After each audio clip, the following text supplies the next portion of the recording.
继续来到高雄的美浓，最近爆发着非法偷挖土石的案件，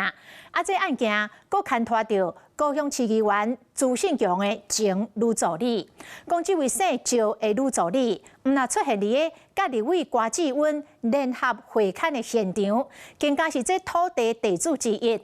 高雄桥仔头地检署昨暝传唤到这个女助理甲伊的翁婿甲承租人到案，女助理甲伊的翁婿分别以100万甲80万来交保。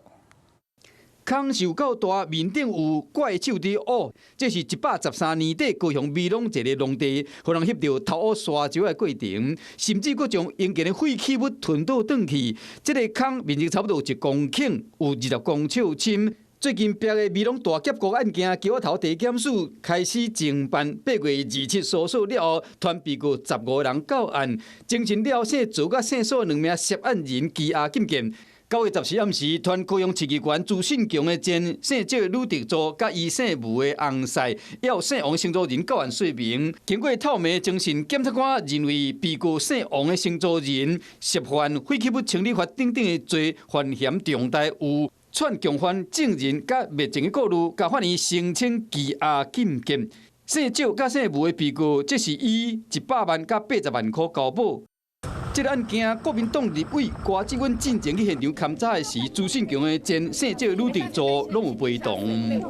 到底我们这边还有多少地方是被挖成这样子？所以讲，民进党认为瓜志温嘛牵涉在内，根本是自导自演。你的识人不明，你的团队没有帮你认真做功课。姓赵地主甲因翁也有姓王的承租人被重金交保成案，瓜志温爱检方好好调查好清楚。